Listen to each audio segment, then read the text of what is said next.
to the Big Blue Krew Sports Network.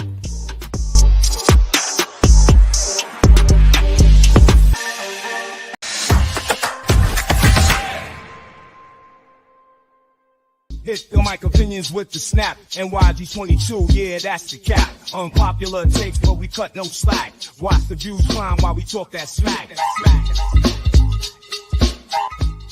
It look like we running with DJ for another year, girl. I think the Giants are going to get off to a fast start. This is channel for them high sports laws.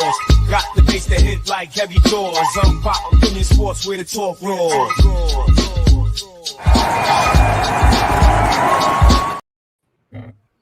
All right. Welcome back to another edition of Giants Conversations. It's me, your boy, your host, NYG Double Deuce, aka Unpopular Opinion Sports, and I am here today with my two brothers, Big Pat Sports Talk and S Guy, aka the Man Cave. And today, gonna be a little bit of a different show for you guys today. We're gonna do an actual film review of Thursday night football game. Since there's no game to preview for the Giants today, we're gonna review Thursday night football, and we're gonna do it only the Big Blue Krew way with a film review, and that's gonna be led by my brother Big Pat Sports Talk. So that being said, Pat, what's good with you, man? Talk to me, brother. Pretty good. Get ready to call some of these games here Sunday, but we got to handle our Giants business first. And foremost, we are the Big Blue Krew, so we got to give you Giants content no matter how hard it is to do so. What we're going to show you here today, thank you to my brother. I guess he's letting me lead the show today as far as doing the film review for the New York Giants. I'm going to be doing our red zone film review against the Dallas Cowboys today when he's ready to do the film session. I'm just going to show you guys what happened in the red zone, and we're going to find out who fault it was. Was it Brian Daboll's fault? Was it Daniel Jones' fault? Was it the receiver's fault? Was it the running game's fault? Or was it a combination of everything, which is the most dangerous thing you can have for a team? Because if it's a combination of everything, you're going to lose games that you're supposed to win. You're going to look terrible. You're going to look inept. You're going to look like you don't know what you're doing, and you're just going to look hopeless. And that's what a lot of Giants fans are right now. They're a little bit hopeless right now, and I'm going to show you guys why we are a little bit hopeless. Shout out to the chat, Iman Perry, Brian Howard, Ghost Dog was good. Crowd favorite was good. Thank you guys for tuning in. So whenever you're ready to do that, I know you got some topics you want to get into. So, I mean, let's get the show started. We got about an hour and a half. Well, no, yeah, 2 hours. We got 2 hours. Yeah. You know what I'm saying? So we're gonna give y'all the full show, but it's gonna be primarily a film review because I know that type of stuff takes time. But later on, I will be getting into the Big Blue Krew pick'ems and the Big Blue Krew fantasy update. But look, again, shout out to the chat. Like Pat said, what's good? Brian Howard, what's good? Ghost Dog, what's good? Shani, what's good? Cave, I see you, bro. What's good? Crowd favorite. We're gonna get into this film review here real soon. Let's do this. Let's look real quick at the Giants. Let's see. Giants, Cowboys. Okay, so I'm gonna pull up something for y'all real quick. Give me just a second. Then we're gonna get into the film review, so we could take care of some of this other stuff. So it will just be the full film review for the rest of the show. So now I'm just gonna look at the Big Blue Krew updates real quick for fantasy and the pick'ems. So right now, the overall standings, Miz again leading the charge 29 points on the season. Alex, 28 in second. Wells, 27. Tied with Jalen. Lou, right there, 26. Oh, I dropped. Oof. Oof. Bad 2 weeks, man. I did good week 1, last couple weeks. Not so good. As you can see here, your week 1, 2, 3 standings. So Diella, Cave, Pat, and Coach. But still only a 6 game only 6 games between first and basically last. This week's games we'll go over a little bit later, but I just want to show y'all the Dallas Giants pick'ems right here. So this is who everybody was on the Giants. 2 people went with Dallas. Alex, no surprise, and Jalen went with Dallas. I started to go with Dallas. My heart, me too. Went over my head. Pause. So that's why I ended up with the Giants, and I ended up with an L. But we'll get into all of this a little bit later if we have time. I just wanted to show you guys the updated standings because I promised you I was going to do that. And I love to keep. I try to keep all my promises. We have a different formatted show today. Still want to do what we came to do. Pause. Now, as far as the fantasy is concerned, it hasn't been a good week either for me. Man, I'm getting. Yep. All right. So these are the fantasy matchups for the week for the Big Blue Crew. Of course, me versus my brother Pat. Not looking good for your boy NYG22 right now. Neighbors went off in that game. But 4th and inches. New versus Diella. Diella 3-0. Looking dominant out there. So Ferguson Singletary didn't do a whole lot for him. Zion desperately needing a win over the undefeated Corey. My goodness. Did get a good performance from CD Lamb, so good start for you, Zion. And maybe we can bring Zion in a little bit later for our fantasy segment if we have time. Same thing with Ghost Dog. It's been a struggle, dog. Versus Logan, who talked a lot of smack but has not delivered. Only a 1-2 record thus far. Alex versus Wells, another good matchup. 11 points from the Cowboys kicker. I'm jealous. Who gets 11 points from a kicker? E and Mac 3-0. E trying to come in and with his shakedown stuff and take over the Big Blue Crew. Can't let you do that, E, man. Come on, somebody step up. But that's just a brief fantasy update for you guys so far with the Big Blue Crew. Any questions, of course, you can always send me an email if you need to. That is my email address right there. But that being said, we are now going to get into the film portion of the show. I see you, Tudo. What's good? New says he about to lose tonight, 3-1. All right. Mac, what's good with you, man? Appreciate all y'all tapping in, man. Most definitely. Salute. All right. We're gonna bring Mets to the show. Salute, guys. What's good with you, Mets? Pat is gonna be taking lead on this show, so we're gonna let him run this film review. So if you could please follow the lead, follow the host. All right, Pat, you ready? Yeah, I'm ready. Let's go. Right. There's your screen share. Do your thing, brother. Let's get it. Y'all hit that like button. All right, so first and foremost, this is going to be the Giants in the red zone. Now, as you know, that we only got 5 field goals against the Giants Most of our field goals came when we were close to getting scoring position. Only thing like one came outside of scoring position. So we're gonna get it. Can you guys see the screen pretty well? Yes. Yeah, you got it. Mm-hmm. All right. So this, I believe, right here. All right. See, we got Theo Johnson in motion. Mm-hmm. So we got Theo Johnson in motion. They just shift. So with them shifting, we hand the ball off to Eric Gray.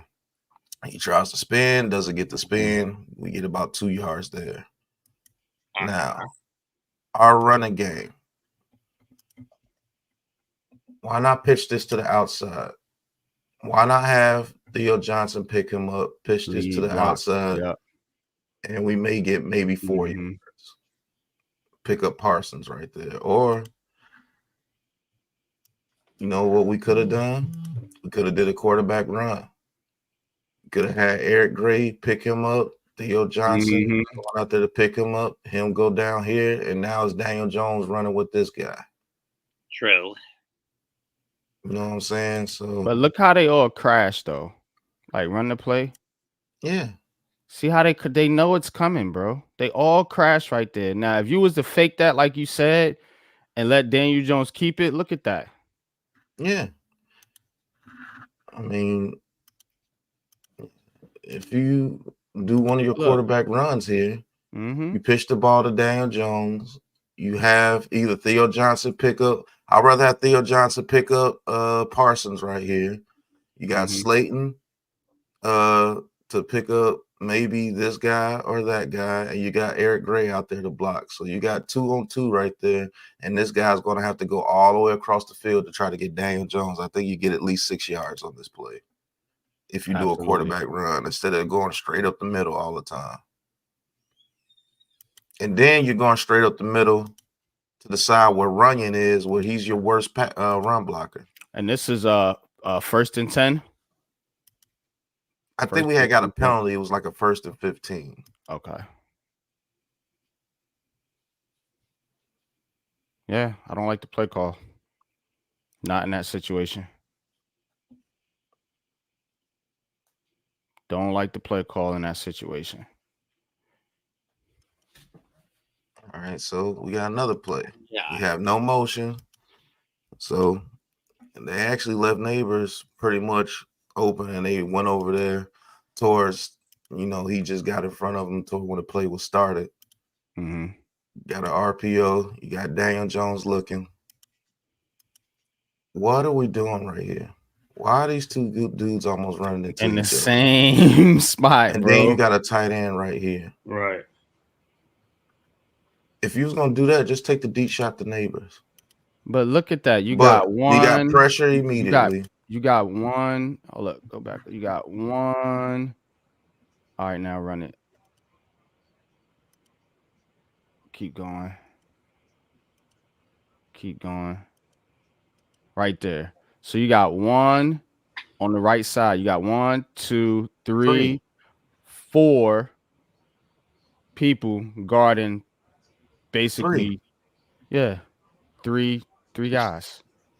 And then on the other side, you got 1, 2, 3. Guard 2 because the running backs. Yeah, the running backs right there. Yeah. Now the thing that bust up this play a little bit is Van Rotten got beat. You see Van Rotten right here? Yes. He got beat immediately. So what I don't understand is even if Van Rotten holds his block, what's taking so long? What is Theo Johnson doing? Why? Like, what is this, bro? Right. Like, what is that? I mean, if it was me, if it was me and Jones's situation, and I saw that, I would try to get it out as quick as possible, throw a slant towards the sideline where either Wandale or Slayton can grab it, and then they can try to take off. But he's under pressure right here, so he's under pressure. Yeah, he gets away from it. Actually, he gets away from it. Runs to the outside. Guys are still congested around there. Yeah. Now, Wandale Robinson, he did right. Wandale Robinson did right. Stayed open for his quarterback. He actually throws it to him. And we actually make some yards out of that bullshit play. That was creation of Daniel Jones. You want your quarterback to be creative. Daniel Jones actually created a little something right there, But the play calling is ridiculous. Like on this play here. But if you run that playback, it's the same thing. The guys don't know where they're supposed to be going. They can be in the same area. On this play here, you pump fake the neighbors. All right, you look this way, and you get mad pressure. Van Rotten does get mad pressure. That's what stops me personally. I wish my doggone pen was working, but you won't even be able to see it anyway. But you can use the pen. It's acting crazy right now, and then I'll have to share my full screen. I can do that real quick if you want me to. It's up to you. If you want to do it, go ahead. I mean, like I said, you I got can't it. do these fan reviews without my pen anymore. It's crazy. Yeah. Go ahead and pull it up. Pause. Man, just like I said, man, there's no way guys be in the same area, man. Somebody no one in the middle of the field, man. We don't attack the middle of the field. That I'm making right now.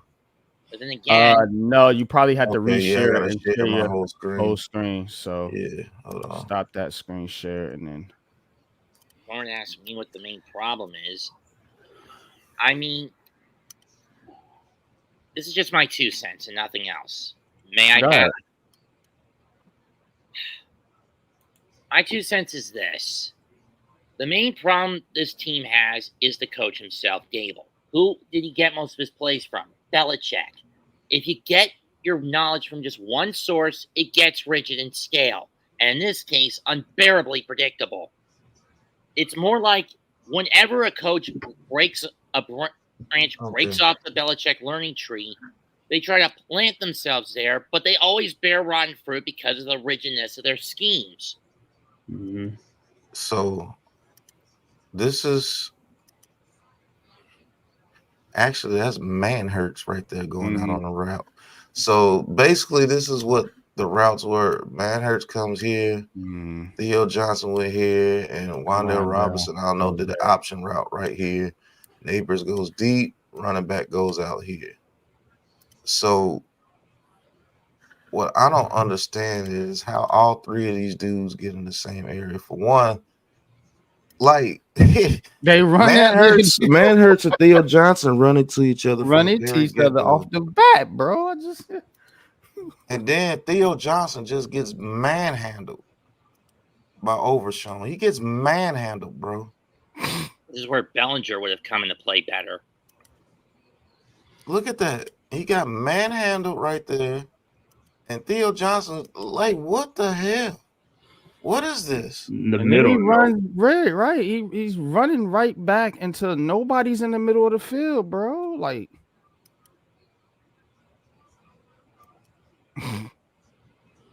it's like the receiver from the top comes and gets to the middle of the field. The receiver from the top. I don't get it right there. But guys don't know their playbook, man. You gotta create. That's why Josh Allen was so essential to Brian Daboll's playbook, because Josh Allen would have created something right there, probably with his legs better than what Dan Jones threw to Wan'Dale Robinson. It makes you wonder why Jones doesn't call Dable out and just basically chewing his face. Because you can't call your coach out, Mets.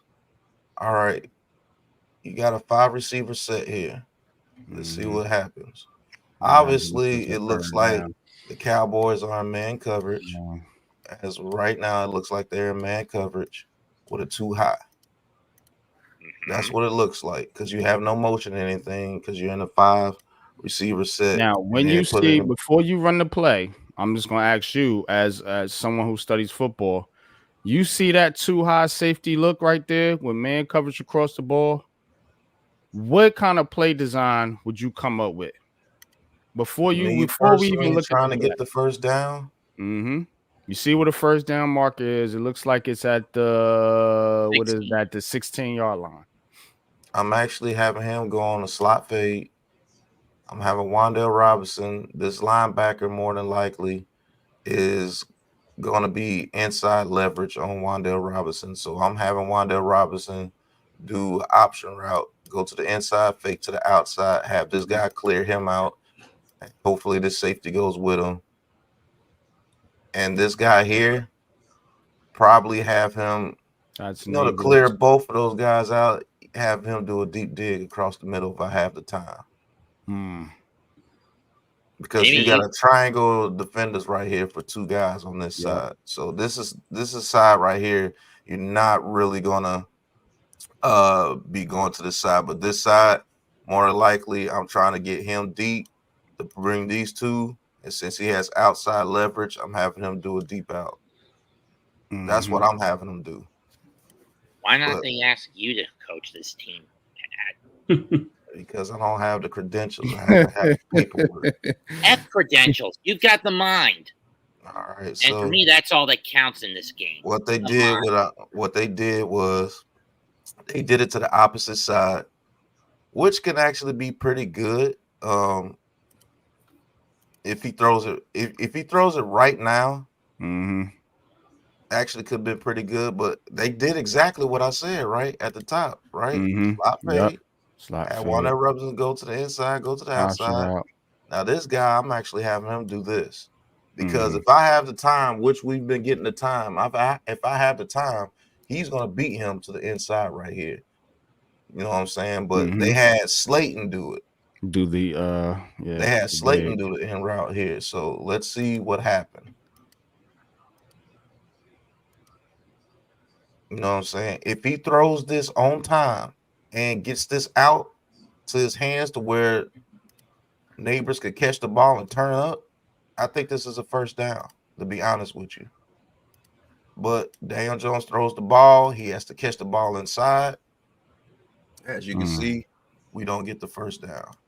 Now, that drive there, I put it on play calling, and I put it on Daniel Jones for not giving neighbors the opportunity to make a play right there. Like you said, with the Alabama stream and the Georgia stream, he was like, hey, look, I love the way Milroe throws the ball to where his receiver can make a play on the outside. Daniel Jones did not do that right there. So on this play here, it's actually decently schemed. But the thing is, you always have neighbors as the main guy. Even on a play where you have a triangle of defenders for two, he still has neighbors as his main guy. Me personally, I'm trying to get Theo Johnson into the game because they know we're not using Theo Johnson. I'm taking a shot right here. I'm telling Daniel Jones, look to the right towards neighbors. Let Theo Johnson get about right here and throw it. And let him use that big 6'6" frame on the back shoulder. So is you see what I'm saying? Yeah. You see what I'm saying? Yeah. They know for a fact that they don't respect the you see they're all shading towards that side neighbors is on. Yeah. Even the deep safeties, if you notice. I'm telling Daniel Jones to look to the right from the beginning. Let me rewind it for a second. I think the more they get the tight end involved, the more offense open up. Watch this. I'm telling Daniel Jones to look to the right here. When he does this right here, when he looks at neighbors right here, look at the safety's feet.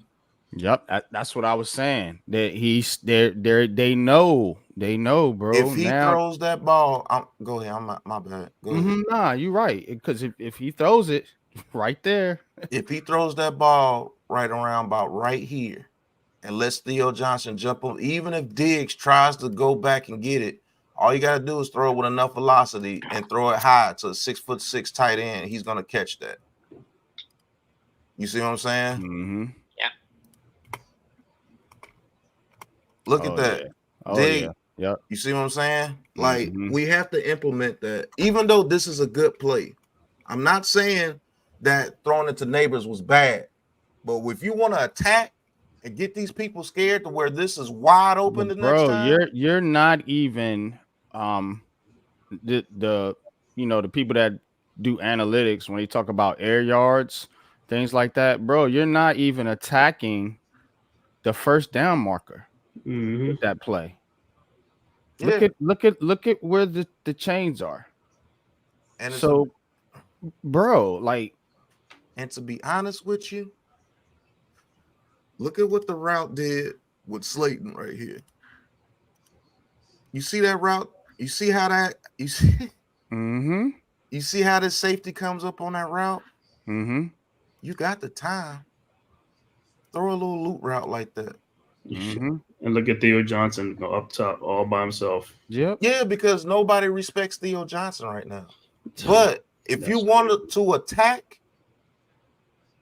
you do Malik Neighbors with an out and up right here. You have Slayton go on a deep dig.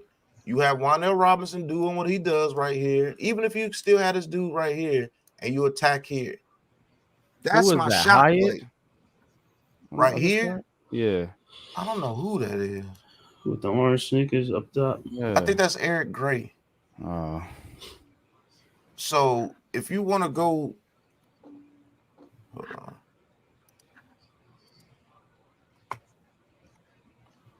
So here's my shot play. Theo Johnson does this here. He does the slot fade. Mm-hmm. I have Wan'Dale Robinson have an option route, either to keep it in the middle of the field if there's nobody there in the middle of the field, or you go out. I'm having Neighbors do this, and I'm having Slayton do this. Yep. And this dude, you can do whatever you can keep him right there just in case everything else is covered up. Because if he backs out to cover something, you can throw it right there and get yards. I send that dude on a. Would you send him on a drag route? Only reason why I don't send him on a drag route because I don't want him to interfere with what Wan'Dale Robinson got going on. With Wan'Dale Robinson, but the play is not necessarily. Only reason I say that is because if you send him on that drag route, those linebackers have to pay attention to that, and that's going to open up more of the. That's true. Of the middle of the field. But if you send him on a drag, then more than likely I'm having Wan'Dale Robinson do an out. That's what I would do. And I'm having him go here, and then I'm having Neighbors do this. I don't want out the screen. And I'm having Slayton do this. Mm-hmm. So now if it's man-to-man coverage and this safety right here has to seize Neighbors, he's probably going to go with Neighbors. So this means Slayton went on this route here. Yep. If it's man-to-man. And if it's man-to-man, Theo Johnson takes this out. I got a drag right here. Take that out. Wan'Dale Robinson went on your out route. You see what I'm saying? Now, if it's zone, if this is like a cover 3, if he's going back here, he's probably going to be here. You might have a robber here in a cover 3, or he'll go to the outside. If it's cover 3, he's going to go here. Cover 3, this should be open. Mm-hmm. Because this linebacker has to get depth in the middle of the field. So he has to take Slayton on the underneath. They got Neighbors on the outside. This route right here should be able to get open underneath if you have time. And you can have about 6 to 7 yards right here. And then in this out route here, because he's going to be going here, this out route, if he's not paying attention, Wan'Dale Robinson can alter his route to where I can get behind him and throw it for a bigger play. You know what I'm saying? Like, you got to have plays where you can attack multiple positions on the field.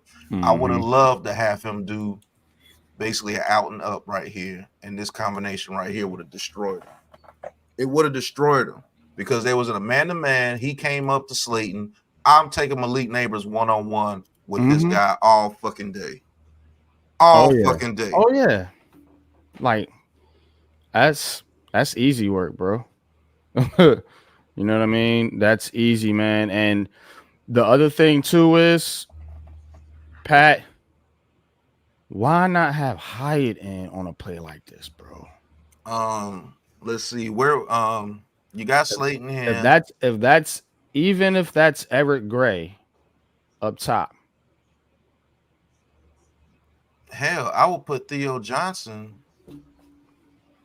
Actually, would you put Hyatt right here in the slot and have him run the slot fade? Because he's gonna pay attention to Hyatt for a fact.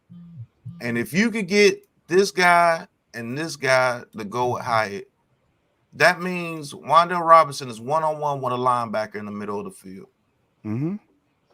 And actually, you can have him do a little stop and go straight forward this way too, if you want to. See, he running these 5 wide receiver sets, and I get it. You want to have a tight end on that play, but I'm swapping out either Eric Gray or, like you said, Theo Johnson for some more speed. That's just me, bro. You know what I mean? Or even Tyrone Tracy in Eric Gray's spot, because he's a former wide receiver. Get Tyrone Tracy right Like, here. When you run that route, the defense doesn't have to pay attention to Eric Gray or even Theo Johnson, like you said. They're going to be watching Slayton. They're going to be watching Neighbors and obviously Wan'Dale Robinson. But the messed up part about it is you should be paying attention to Theo Johnson. He's 6'6", runs a 4.5. Actually, he's perfect for this because if they allow you to get the back shoulder, he's 6'6". We're not attacking down the field, and don't get it twisted. I'm not switching the blame on this play to Brian Daboll. We're just coming up with concepts that I believe, and I may be totally wrong, that will work right here. But I'm not stupid because they had Theo Johnson on the fade. Yeah. And they had Wan'Dale Robinson do the option route, like I said, and they had Slayton do this route, like I said. The thing I would change is I would have this Tyrone Tracy or Hyatt right here, and I would have Neighbors do a route like that because they're in a zone. I mean, not a zone; they're in man-to-man. Yeah. And Neighbors should be running towards the end zone anyway. Why are you running him to the outside to try to pick up 3 yards? You know what I'm saying? I'm not having him do this right here. No. I'm not having him perpendicular and looking at the sideline right here. I'm either doing a quick out and up right here, or just get a quick out and get the ball into his hands. I'm having him run some type of route that's going towards the end zone. And to be honest with you, you could have that other receiver down the bottom just run like a drag, a slant, right, to open up for Neighbors on the outside.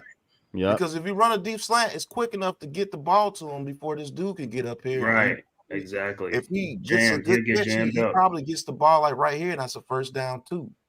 Because they're in man-to-man coverage. They're in man-to-man. Man-to-man. Why is Slayton rounding his route off so bad? Right. He should have been already. You see what I'm saying? He should have. Look how he rounded his route off to get you're right. You're running into the defense instead of away from it. Yeah. But see, I don't know if he was pulling, like pulling that man to Slayton so the way Neighbors have open. If Daniel Jones wasn't just looking at fucking Malik Neighbors all day, and if he throws this on a rope to Slayton, that's a first down too. Yep. I seen that when you first played it, but I don't like the route that Slayton runs either on that play because he's not sharp. If you see when he runs the route, it's not sharp. And even if he throws it, run it. He's getting tackled immediately. But if he runs a better route, it's space. Just watch Slayton for a minute. The thing is, this route here by Neighbors, if you just do a quick out, don't do all this right here. Just do a quick out to clear this guy from the path where Slayton is going. You just do a quick out because you still have him in the middle of the field. You see what I'm saying? Doing that route right there. Now, unless Daniel Jones gets in the ball right now. Daniel Jones' first read on that play, because initially he's looking over to the left side. Yeah, he's looking over to the left side. So what the hell was the read supposed to be for him? He's looking directly to the left side. It was Theo Johnson. Then he came off of it quick as hell. Why did you right? Because they want to get the ball to Neighbors. That's what he's told to do. Remember? Right. Is my camera on? Nah. Okay, cool. Remember what you said?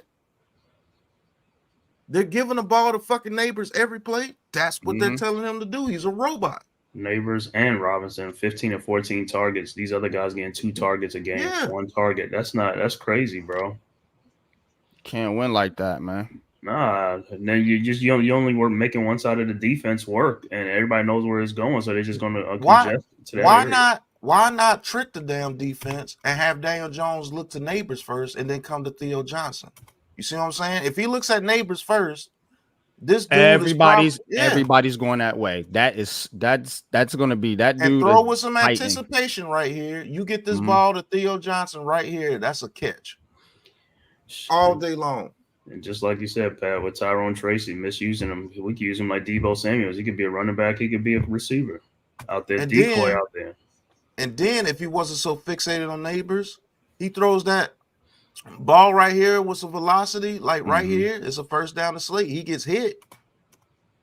You know what I'm saying? If he throws this ball to Slayton, and if Slayton runs his fucking route with some conviction, he's not selling the route. You know what I'm saying? Look how they double Wan'Dale Robinson. Everybody knows where we're going. And Theo's wide open because he ain't gonna throw him the ball. You know what I'm saying? That's a walk-in touchdown for Theo. Yeah. But it is what it is. We don't get the first down. I hope the way we look at these film reviews, they looking at it too. Like, oh man, look at that! Look at we missed this guy. That guy would have been. They're looking at it, K, but they're not doing anything about it. Right. All right, we're in another 5 receiver set. This is Wan'Dale Robinson, Theo Johnson, Tyrone Tracy, Malik Neighbors. Is that Hyatt right there? That might be. No, that's Slayton. That's Slayton. That's Slayton. So, as you can see in the beginning of this play, looks like they're doing an off coverage, but let's just say if it's man, boom, boom. This guy's going to be in the middle of the field, boom, boom, boom, with a 1 high safety. So basically like a cover 1. So they're in like a cover 1 right here. Let's see what happens.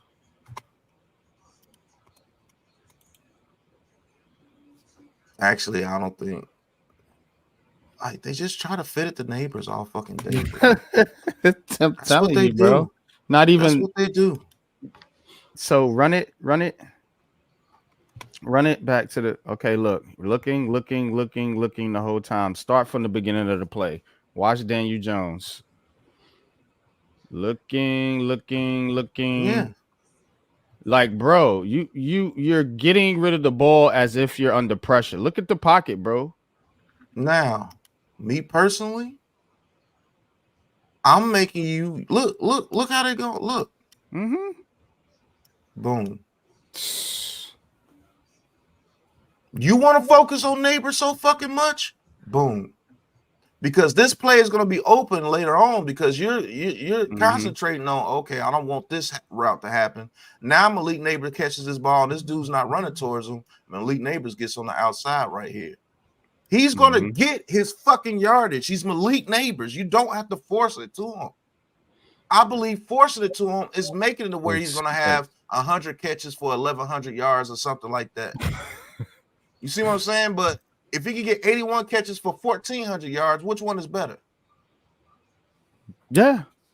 And again, Pat, you drafted Hyatt, Wan'Dale, Theo, Bellinger. You're bringing in these guys, Tyrone Tracy, but you're just not using them. They're out there just running. And as a player, when you out there just running and you ain't getting the ball, and that's when you see that body language and that look of defeat on this team. Look at the route concepts, man. It's basically the mirror route of what they did earlier. They just did it to the right this time. And guess what? He still looked at Malik Neighbors the whole way. Because that's what he's told. I promise you that's what he's told. He didn't even look off to the right. That's what I'm telling you. To the left. He just looked straight at Neighbors.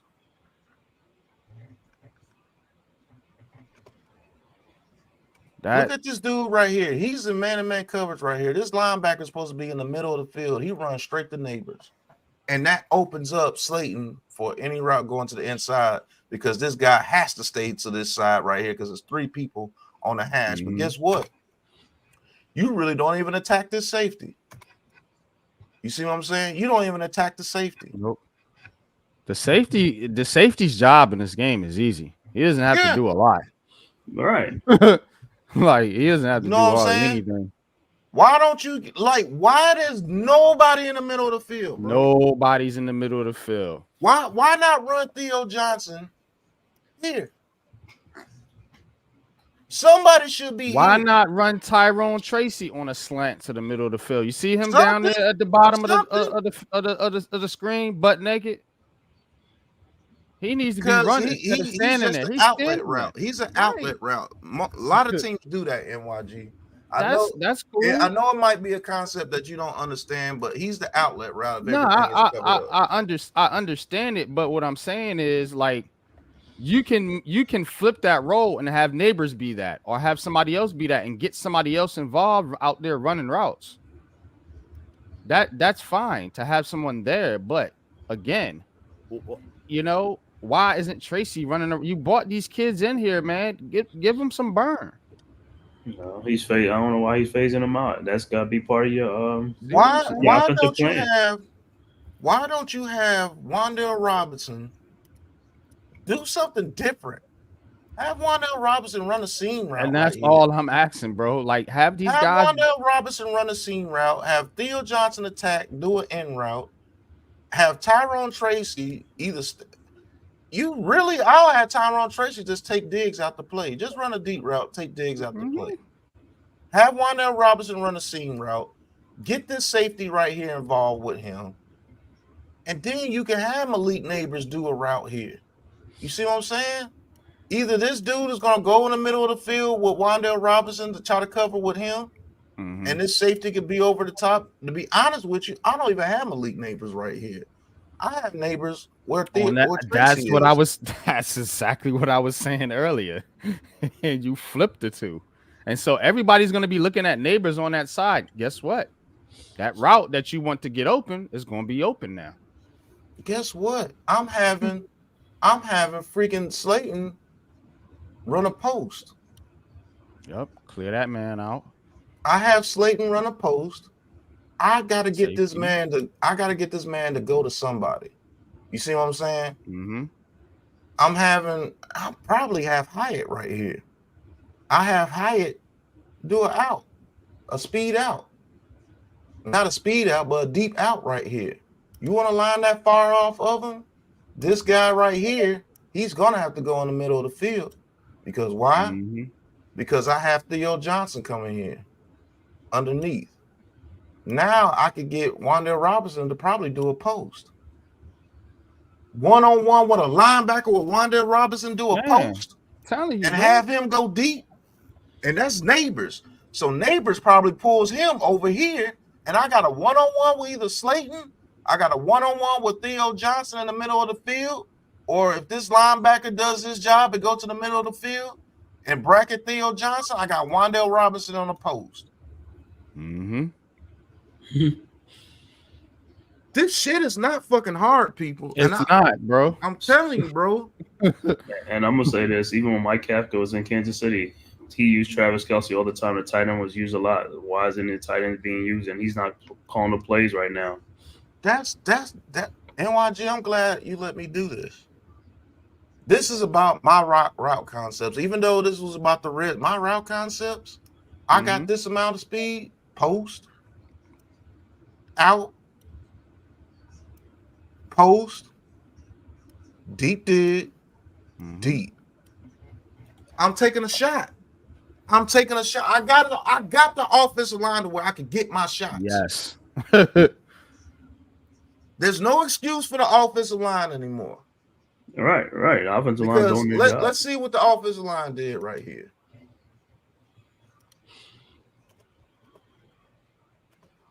They blocked that up, bro. They blocked that up. Look at they blocked that up, bro.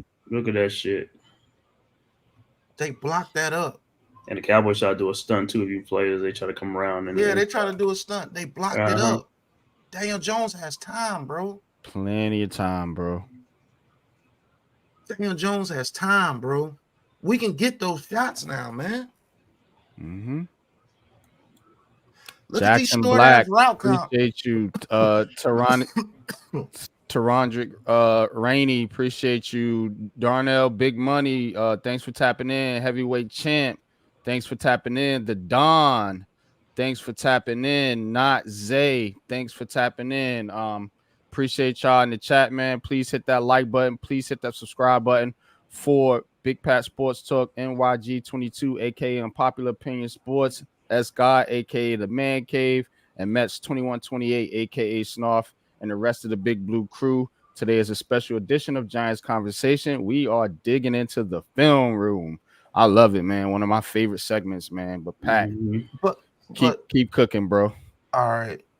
Another thing, why do we always run routes to where the receiver just turns to the quarterback? That pisses me off because it allows the defense to float to you.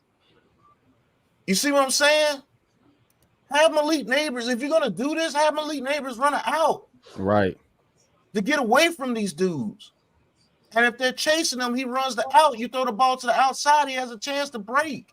Why are we running routes where he turns directly to the this is Jason Garrett shit to me. That's how guess what? That's how they know where the ball is going. Like, man, yeah, they know they're where looking the at the quarterback, looking back for the football instead of running towards the end zone.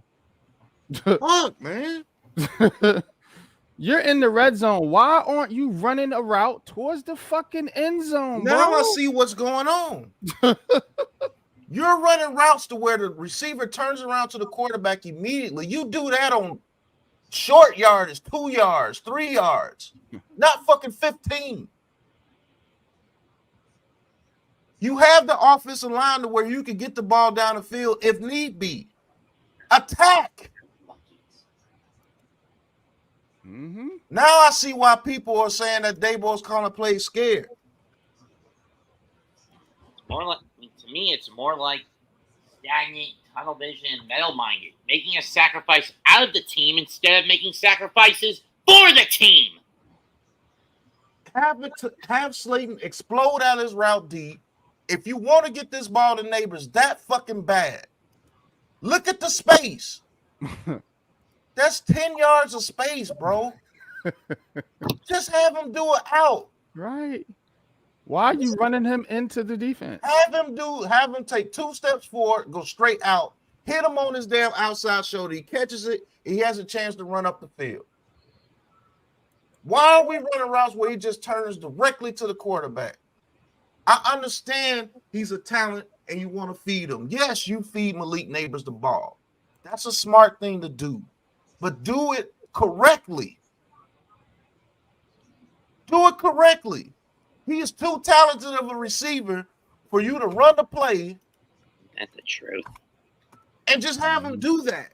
Look, man, bro. And they're all looking. All 3 of those guys are looking. And guess what? When he runs a straight out, these 2 morons are going to be running out here. Oh, shit, we got to get to Malik Neighbors. Post. One-on-one with a dude that's just getting on the field with Slayton and his speed. You have a Slayton attack him to his inside, make him turn his hip, boom.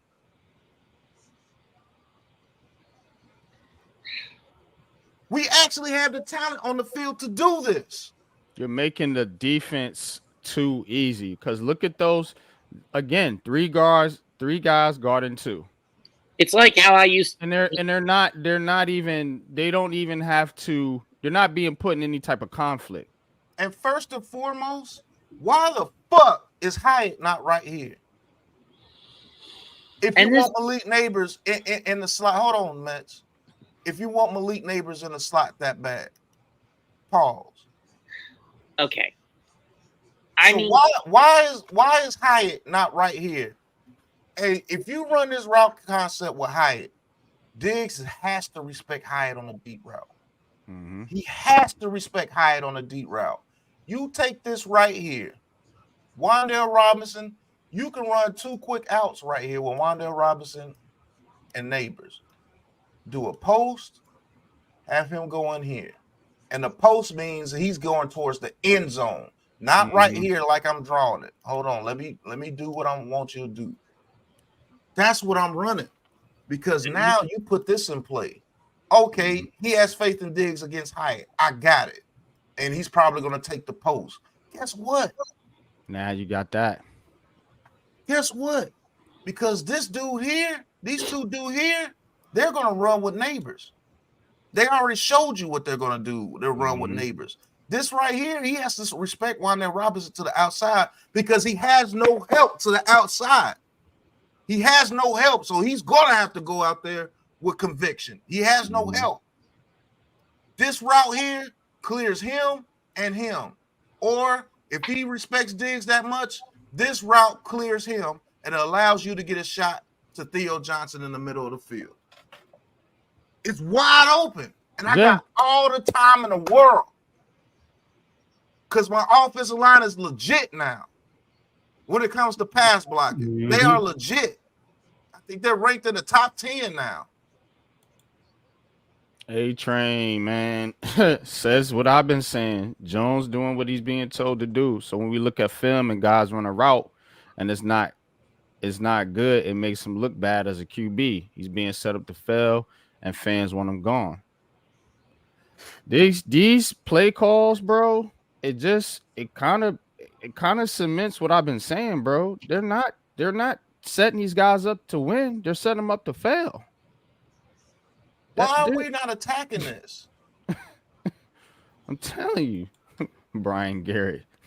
I mean, I ain't no good, obviously. Again, my problem with this is it's like with the way that Dable's basically screaming more often than not, get the ball to neighbors. It's like a coach dad in any sport telling you to get the ball to their kid because they're a star athlete. And guess what? I run motion with Wan'Dale Robinson to see if they're in zone or not. You see what I'm saying? Uh-huh. And then if you find out they're in zone, you call your zone beater. Because if this guy's in the cover 3, he's coming underneath. He's going to be in the middle of the field. He's going to be in the middle of the field. He's going to be out cover 3, safety in the middle of the field if they run a zone. You see what I'm saying? Then you call your zone beater. Man, I don't. Man. Yeah, man. It's and guess what your zone beater? And guess what your zone beater is probably going to be? It's still probably going to be in the middle of the field. Because why? These two dudes are running back so far. Stop right here. Yep. It's going to be open. You're going to get yardage. Curl. Yep. That's when you run the curl route. Or I call a quick screen. Everybody's in zone. Call a quick screen to Wan'Dale Robinson and have these two dudes block. This dude right here, he's going to outflank him. You see what I'm saying? Like you could throw a quick screen right here. This linebacker's too far away. Theo Johnson get him. Let's party. One-on-one. Somebody's going to be one-on-one. Let's see what my playmaker can do right here. You see what I'm saying?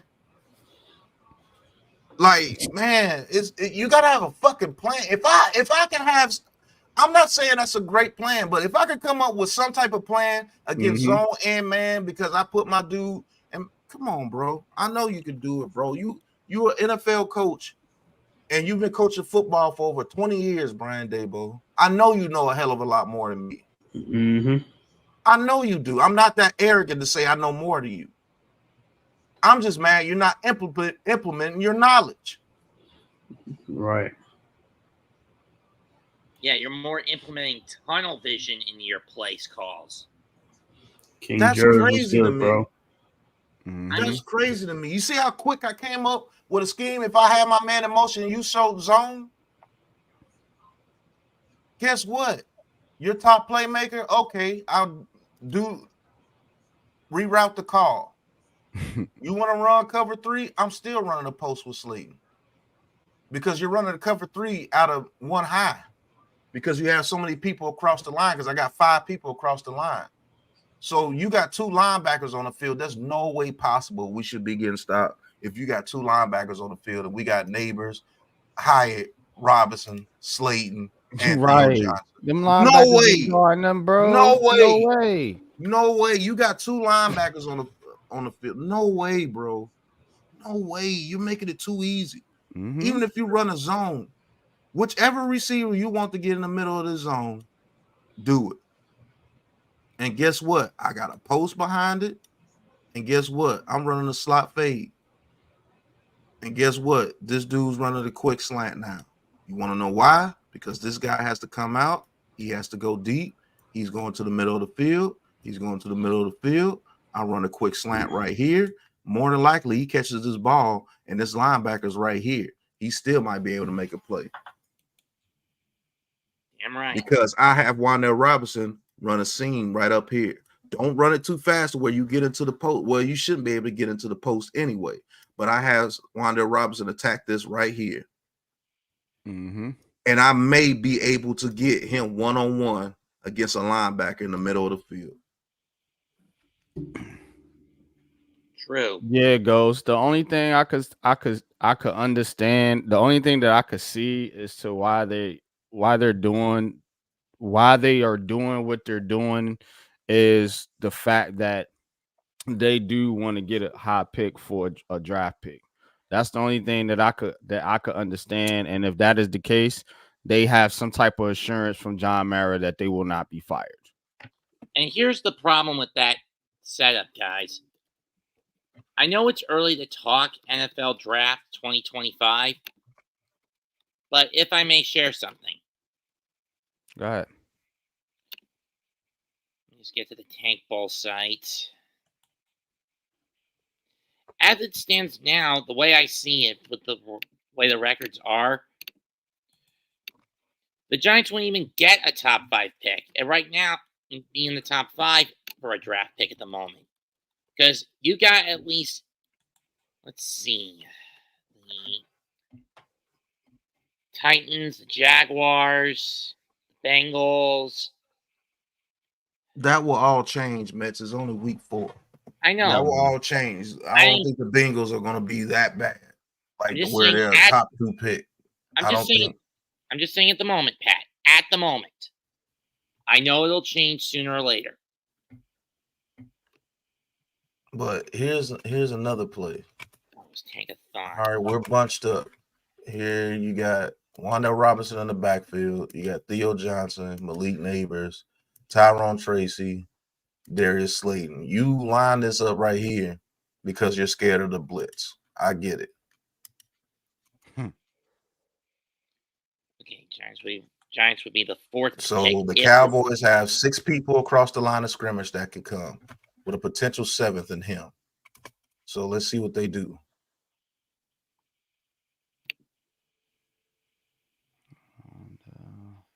This was free play.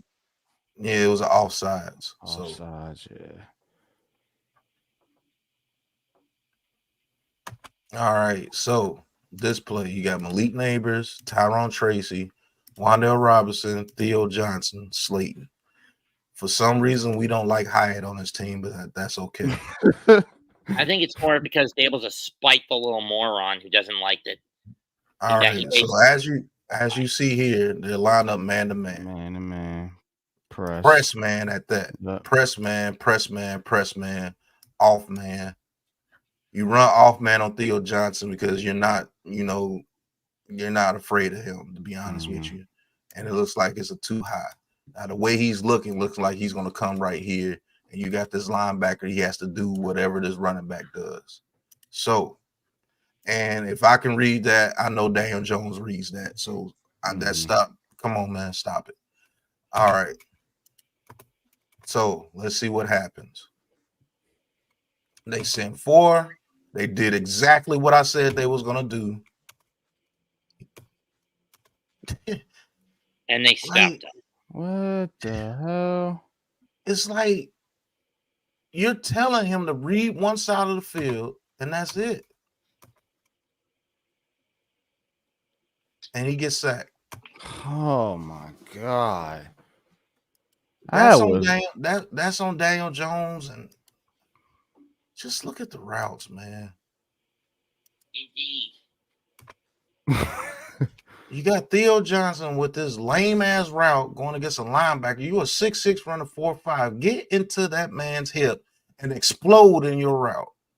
You're making it too easy. Look how easy that is for him. With that same stop route. Yeah, the same stop route every time. You got Malik Neighbors doubled. Daniel Jones never takes his eyes off the right side of the field, because if he takes his eyes off the right side of the field, that's what's open. maybe you can get this ball to Tyrone Tracy because this dude's an idiot.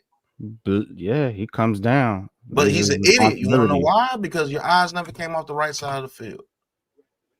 Even when you stepped up, you step up right here and get your eyes to the left because you seen this was all tore up. Why are you still looking that way?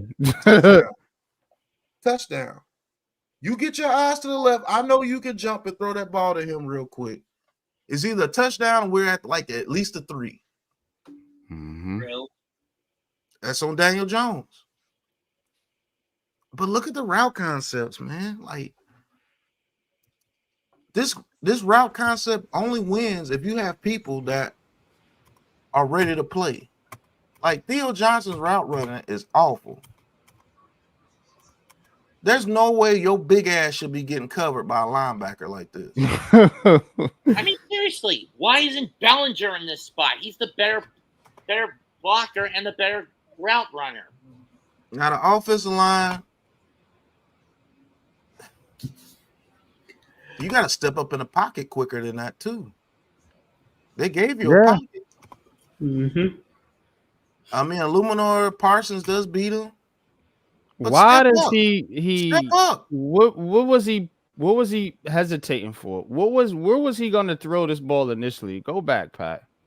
Because Jones winds up like he's about to throw. Right there. What's he throwing? Where the hell is he think he about to throw that goddamn football, dog? Ain't a damn person open over there. Wan'Dale Robinson is running a route right to where Slayton is. How he's gonna get the ball?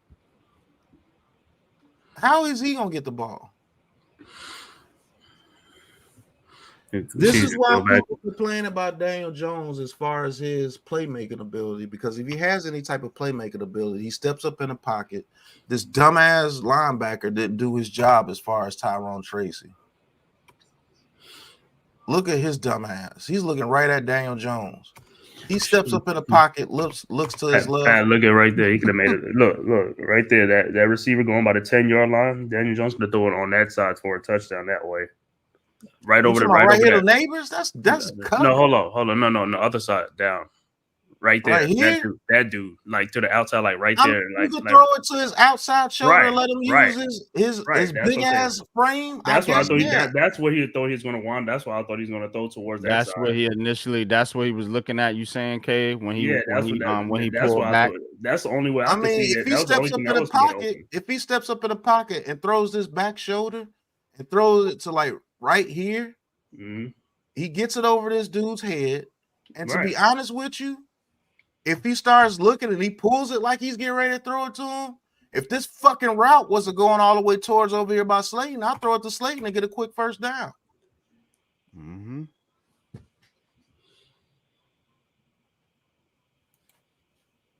And to be honest with you, if this dude's head is turned like this and Neighbors is going to the back of the end zone, I'm giving Neighbors a shot. Throw it up. Let him jump up over those dudes and let him see if he can pull it down. You know what I'm saying? So it's a lot. It's a lot why this team is not successful.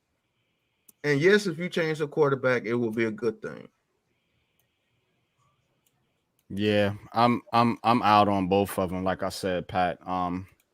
Brian Dable is part of the problem, and so is Daniel Jones. And I think a better quarterback makes Dable look better because Josh Allen steps up in the pocket, sees that linebacker was stupid, he throws it right here to Tyrone Tracy, and that's a play.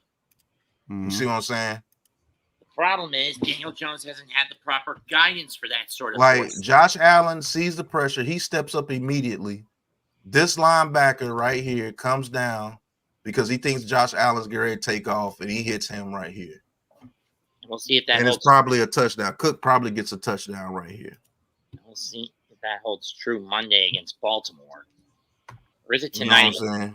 Well, like, the thing that's the Josh Allen effect. The thing is like Pat reiterated, earlier, is Daniel Jones is a robot. He doesn't play with any instincts. He just does pretty much what he's told to do. And on a football field in sports, you cannot be a robot. Otherwise, they would have robots playing the game. The reason the game is so fun is because players can The human element. plays, right? The human element, the off script, the play. But when the play breaks down, can you do something about it? Like, what are you gonna do as a player out there? You know what I'm saying? Because the coach can tell you, hey, this play should work, and if it doesn't work, you're just gonna What are you gonna do? What are you and like I was saying last night? What are you gonna do when the chips are down? Now you want to see something nasty that should have happened? You should have had Wan'Dale Robinson do like get right here and have him do a fake and come right back into the inside. I'm about to show you why. Use your players' abilities. I'm gonna show you why. Wan'Dale Robinson gets off the line of scrimmage. You see how he's playing him? If he does his head to the outside or go back to the inside, butt ass naked, all day. And if this punk ass dude comes up, boom. So true. That's Malik Neighbors. He's gonna turn his head to run with Malik Neighbors. If your tight end is running a good route right here against a linebacker, that's where he has to go. He has to go there. Or this dude has to go there. So boom or boom. How you want it? We have an offense to where we can literally tell you how you want it if you call the plays correctly. Because I've seen Wan'Dale Robinson run that route. I've seen him go out here, boom, go right back to the inside. Throw a dart right there. Probably won't even have to throw a dart because look how he's playing him. It's over with. He's so worried about him going to the outside. Boom, boom. Wan'Dale Robinson has that route running ability. Why do you think Julian Edelman and Wes Welker and them was so good with Tom Brady? Because they ran routes like that. And because as Brady was such a great quarterback to adapt on the fly. Brady would have stepped up in that pocket a long time ago. Brady would have been right here. I'm just saying he was. And now everything is into play because this linebacker bummed his assignment, went straight after the fucking quarterback, Daniel Jones. Guess what? That ball's going to him 100 times out of 100. And you're getting at least to right here. At least. Is that the truth? The crappy thing is we can't let Kafka call plays now. Well, nah, he can't go back. You can't go back to Kafka calling plays. It's over, bro. That's what I'm saying. Even right here, a quarterback that has playmaking knowledge and no knowledge of the fucking play knows that this running back is wide open because he sees the two linebackers coming up right here. He turns around, jumps, and throws that ball to him. I can do that, so I know these quarterbacks can do it. You see what I'm saying? So it is what it is, man. We have a quarterback with no playmaking ability when it comes to off script. And what I mean by no playmaking ability to get touchdowns. He's just getting out of there just to get out of there and see if he can see something. No, get out of there with a plan. He doesn't have a plan, and that's obvious. But what is it, 11:02? Okay, let's get more into it. You got time. It's 12:02. I'm setting up my live stream now for the Saints Falcons. But you still got it. We got a man in motion here. We got Malik Neighbors coming out the backfield. Guess what? We attacked the middle of the field with fucking Neighbors, and guess what? Butterball. You see what I'm saying? Wide open. And look at number 15. I mean, the 15-yard line. Somebody right there. Yeah, he throws it to him. He takes a little bit of a hit, but we're at the 10-yard line. You attack the middle of the field. But go back and play it.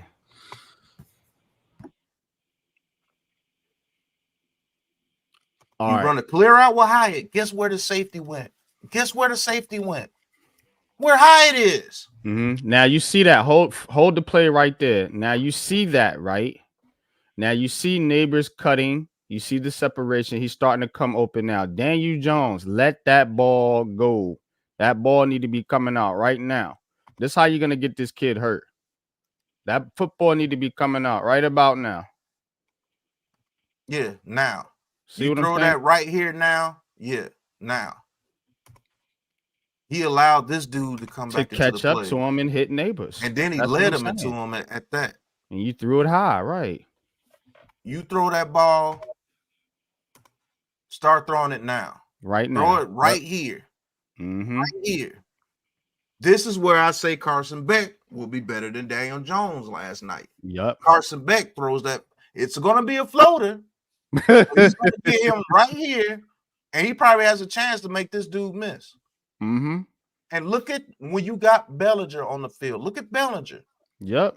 You see Bellinger winning his route. Now this dude has to get on his ass. Back. You see Bellinger win his fucking route?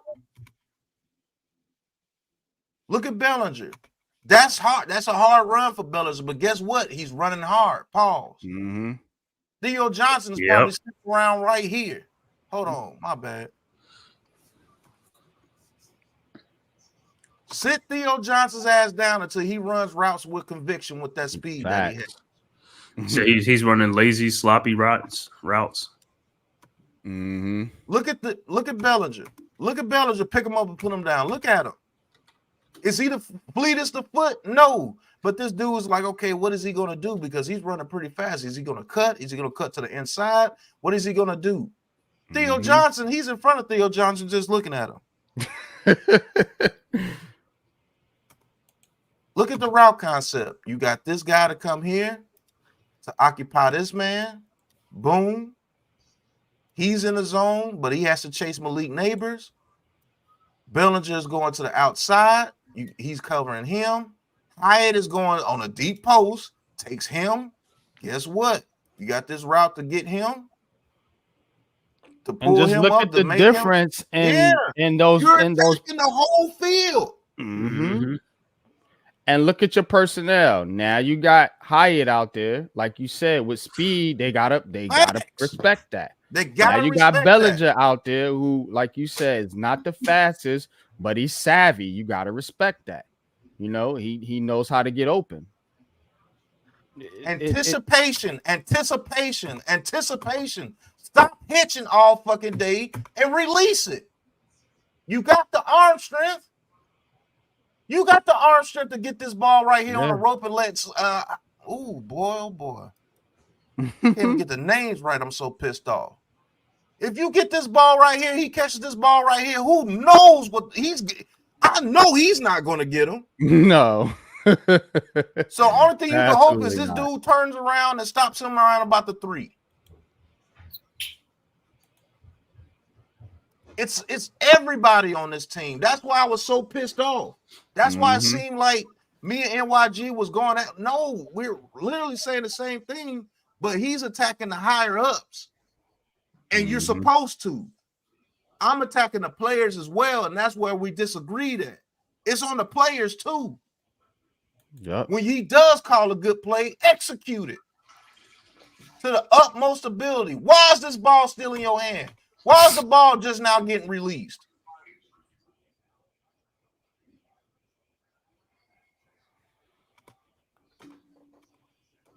That's bullshit. You're going to get this kid hurt. Yep. He should be having a ball in his hands running right now, running away from this dude. And this dude, I believe Malik Neighbors, if he catches this ball on the run, this fucker right here can't get him. He's too fast. Look how Hyatt was able to clear out those 2 defenders. Look at those 2 defenders in the end zone with Hyatt. Yeah, that's what I'm saying. Why is the kid not playing? He opens up the fucking field just being out there. That kid opened up the whole middle of the field. Look at that shit, bro. His speed alone opened up the whole middle of the field. Look at that. That safety like, oh shit, that's Diggs. That's Diggs. Yeah. And he still respected Hyatt's speed. That safety like, oh shit. Guess what? if this ball's already being thrown and Elite Neighbors is catching it on the run It's right a here, touchdown. this dude does not get him. It's a Diggs fucking can't get touchdown. him. They're all back Come on, there. man, that's It's a touchdown, bro. That's a Mhm. touchdown, bro. Fuck, bro. We everybody's on this team is consistently inconsistent. Everybody. Yeah. And that's why it looks so bad. That's why it looks so bad. That was a damn good play called up by Brian Dable for fucking once. And now your quarterback doesn't release the ball on time. Yes, it was a completed play. You're excited when it happens during the game. But when you look at the film, you're pissed off like I am right now because that should have been a touchdown. Amen to And that. obviously we didn't score. You got a field goal. So Everything was a field goal. you know, it like Pat said, Bullshit, we would have man. got a touchdown on this play. We win. Yeah, we get at least 2 touchdowns out of the 5 field goals. See what I'm Why- saying? And this is what I was saying, telling Pat earlier about when we was going back and forth on the stream the other day is why was we even in the position to have to rely on those third down catches and those. See what I'm saying? So you seeing all this shit here now, and times we could have scored because of bad play calling and ineffective quarterback play. You gotta get Theo Johnson out of here, bro. Agree. First of all, how the fuck is he gonna block this dude and how far he's off? This is why it should be How done. the fuck is he supposed to block fucking? Oh my god, bro! This is a touchdown. Hold on, Mets. Hold on, bro. This is a touchdown. This is a fucking touchdown, bro. Mm-hmm. No. If this is a pass, you make Jermaine Illuminor block him.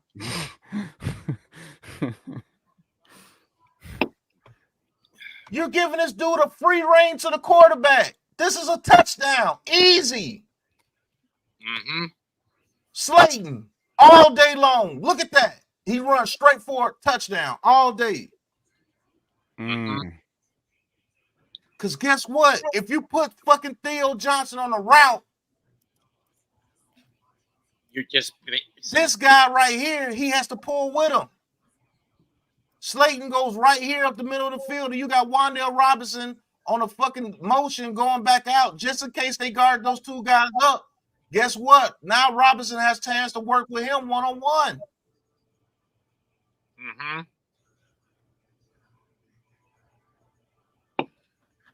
Fucking stupid, bro. I'm telling you, man. Stupid. I swear. Look The at Giants. They This came right on linebacker- through. This linebacker right here. This linebacker right here is focused on the running back. This guy right here is really focused on Daniel Jones right now, but he will have to be focused on Theo Johnson doing a route across the middle. This guy here and this guy here, they're going to have to cover up Wan'Dale Robinson. Because if this guy here, the moron that he was, look at the play. Look, he's focused on Wan'Dale Robinson. He's the safety now. He's focused on Wan'Dale Robinson. Slayton, go right here, throw a dart, touchdown. Mm-hmm. Or go to the corner. Or go to. Is that supposed to be Robinson or Neighbors off the right hand side going up? I think That's Tyrone Robinson Tracy. and Slayton. Robinson, Slayton, and then Neighbors. Or go to Robinson, jump it right there, and then he can use his speed, get towards the right hand, and get in. You throw a high dart and let him jump up and catch it. It's a touchdown. But you called him. Why are you calling blocking assignments to where this tight end has? Come on, bro. He literally has to false start in order to block him. Why do we continue to do this? I don't understand it, bro. I just don't understand it. Free reign. And you can't say Illuminor is blocking down to try to make it look like it's a run, because if it make it look like it's a run, you're pulling Illuminor.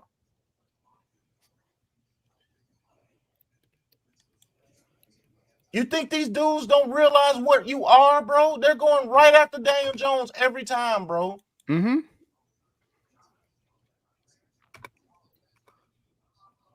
Fuck, man, he's not going to be able to block him. Why do you keep he's just a cone out there now. He doesn't. It's just a go. Yeah. He's a damn turnstile. Because he ain't blocking nobody, man. right?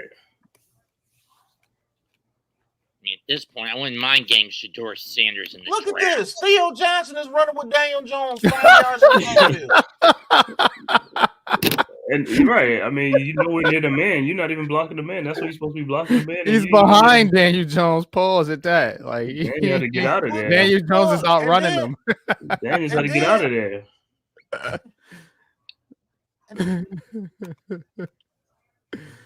And then Slayton.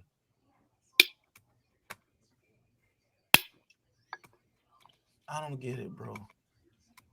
And then Theo Johnson, you see that Daniel Jones is out the pocket. Run towards the end zone, bro. God, why are you like this? One I don't understand. You missed the block. There ain't shit you can do about this block now. You should have been turning around, running up the field now. Look, what are you doing? You can't do anything right here. You should have been turned up the field, ran up the field. Oh, was Theo running with him to be a blocker? No. Nah, he's just running. He's not running anywhere. He's just fucking running. If you're gonna throw it to Wan'Dale Robinson, shit, throw it now. Throw it to him now. Fuck it. Throw it to him now and see if he can make a play. Why are you waiting so long? Where are you going? Where are you going? He's waiting for him to catch up to the right. You don't have nobody to go to. Where are you going? Dave Bear. Once you look to the end zone right here and you saw that these two dudes had Slayton bracketed, where are you going? And Johnson could have ran to an open spot. And then Slayton, you're running towards the defenders. Hey, come on, He's man. in the middle of both of them. There's no awareness, bro. At all. Like if I'm Slayton, I'm planting my feet and I'm trying to run towards Daniel Jones to like an area right here or somewhere right here to let Daniel. I don't know. There's nothing really he could have done, but you could don't run straight into the coverage. Right. And Daniel Jones, what are you looking at, bro? You can't do anything right there. They're bracketing him unless you throw this ball hard and high right now. Now, if this is Mike Evans or somebody, you throw that ball hard and high right now, maybe. You're risking it being tipped up in the air and picked if you throw it right there. But just throw it to Wan'Dale Robinson right here, bro. Man. You get past him, throw it to Wan'Dale Robinson right here, man. Just throw it to him, bro. You have nothing you can go to right now. Throw it to him now. Throw it to him now. Throw it to him now. Throw it to him now. Like, what are you doing? Oh, I'm going to throw it to him when he runs out of bounds. That's great. Yeah. That's great. That's freaking great. And then on second down, why we do this? Why you do this on second down, bro? Yeah, It's second and goal, man. It's second and goal, bro. We ain't take no shots at the end zone. My God. Here we doing on third down. You literally not get. Wan'Dale. Yeah, Wan'Dale is open, but you try to run a route with Malik Neighbors. He thought he was in space so he could get around Overshown. Yeah, you try to run a route with Malik Neighbors, and you're too far away from the end zone. Go back. You're too far away from the end zone to get this play to work. It says right here. Right here. Go to Wan'Dale right here. I'm going to Tyrone Tracy. I mean, you could have got it to Wan'Dale right here and gave him space to work with, but look how long you wait to throw it. I'm going to Tyrone Tracy on this play. Where's Tracy at? On the right side. Yeah. Oh, that's him up there? Yeah. Yep. At the go back. Even look, bro. That's him at the 5. Okay, right stop it. Okay. Yeah. Give him an option out against this linebacker. Go back a little bit before he winds up the throw, Pat. Because at the point at the point, you see a lot of traffic on that side. Look, all right, stop it. You got 3 people on that side. You see that? Now, if you look to your right, you have Tyrone Tracy, that dude in that linebacker that's caught up between, I guess that's Theo Johnson. Those 2 players right there, they're nullified because they don't know where to go. You know what I'm saying? So now you have a block towards the end zone with Slayton and this guy right there at the top. I see this shit on the right side all jumbled up with neighbors over there, and I'm immediately turning my head to the right, and I'm hitting Tyrone Tracy right there. Now run the play. He had time, and Tyrone Tracy wins. That's a touchdown. That's a touchdown. He beats that linebacker. Yep. That's a touchdown. But we got a robot on our hands. This is why we can't score in the red zone. Because the only way this is a touchdown is Malik Neighbors does an offensive pass interference. Mm-hmm. And then if you're going to Wan'Dale Robinson right here, just throw it to him now. Throw it to him now to see if he can beat somebody out there. Right. Because you're not fooling anybody because you're looking right here the whole way. You got 3 people just over there. staring it down. You got 3 people over there, bro. And everybody knows your MO. All these DBs and shit, that's why they talk about Daniel Jones, because they know when wherever he's looking, he's going to throw the ball. I got to head to the store before these games start. But Nah, whenever you're ready to stop, you good, bro. You know what pisses me off so bad now, bro? You got the protection. Yeah. You see, this is why I wanted the offensive line. This is what I've been saying. I want to see what my guy is. This offensive line is showing what Daniel Jones is. Yeah. This offensive line is showing what Debo is. It's not good.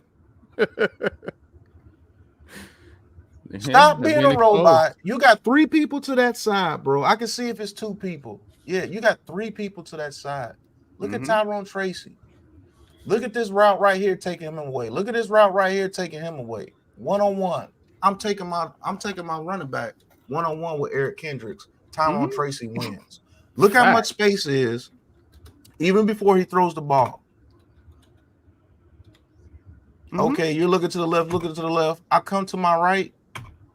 Tyrone Tracy, let's say that linebacker's right here and he throws his ball to Tyrone Tracy. I think Tyrone Tracy makes him miss. We got a hell of a chance to score. You're right, bro. It's just it's tough, man. It's tough, man, because look at these plays, bro. Look at these plays.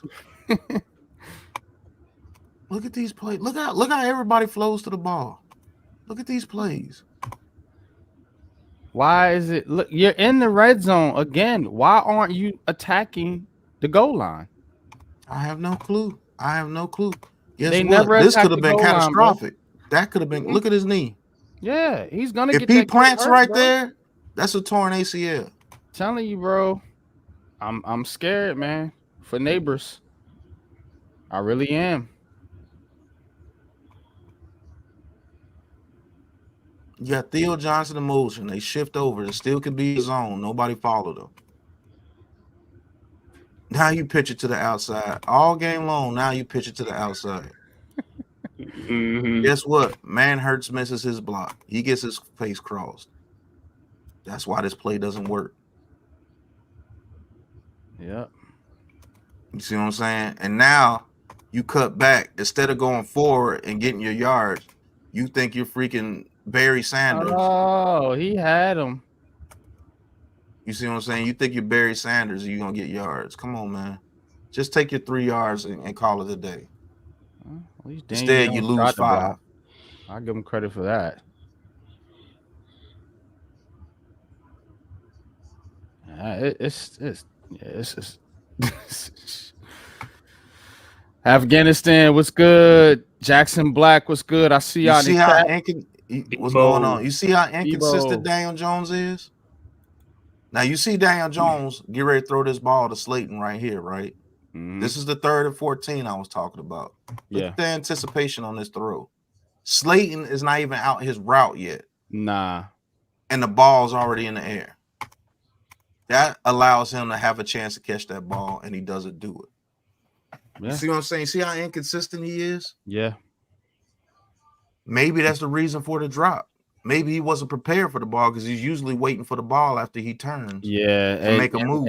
And that's the thing too, Pat. When you're a quarterback, and I don't necessarily think Daniel Jones has this problem, but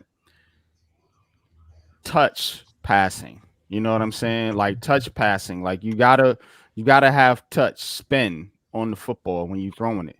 You know what I mean? Never not excusing the wide receivers for not catching it, but Carson Beck, this is a first down. This is a floater. It is a floater. He throws it with anticipation. He's probably throwing this before Daniel Jones with one of those floaters, and he turns around and it goes right into his chest. But since Daniel Jones is inconsistent with touch, deep ball accuracy, anticipation, this is the play that you get. Is it a harder play for your receiver to make? Yes, but you're an NFL receiver. You got to catch that. You gotta make the play. What anybody says. You gotta make the play. I'm not absolving Slayton. That's what pissed me off so bad. That's on him. You gotta make the play. But again, should this have been a better throw? The anticipation was cool. Should have had been a better throw. And maybe Slayton turned to the wrong fucking side. He should have turned outwards, and it would have been an easier catch if he turns outwards. But they're not using the other players, is what I'm saying, bro. It's tough when you're a receiver and you're out there running, and you don't get the ball, but then all of a sudden you get it, and it's like boom, you got to make that play. But dude, I haven't had the football in God knows how long, and you're asking me to make this tough catch or whatever, and it's like, okay, now when you keep giving Neighbors and you keep force feeding Neighbors and you keep force feeding Wan'Dale Robinson, all your other receivers, when it's time for them to go make a play, they're not ready. And it is a multitude of things wrong with this team. But I'm gonna tell you right now, I'm not giving up on my receivers. I'm not giving up on some of these players on this team. I am giving up on this coach and this goddamn quarterback. They got to fucking go. Yeah, my faith percent.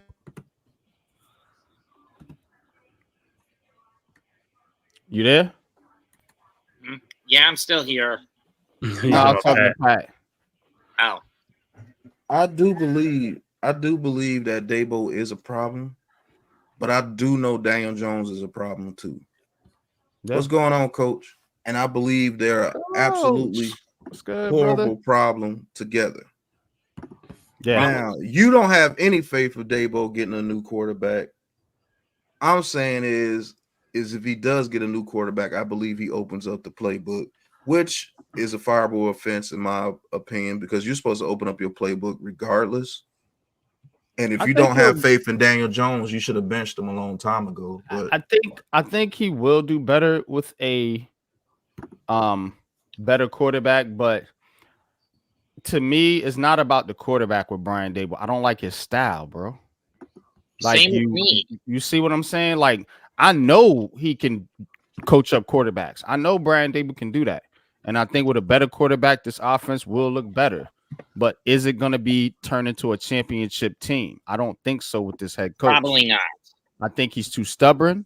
He hasn't shown the ability to adjust outside of 2022, and I think he was just doing that to get the damn job.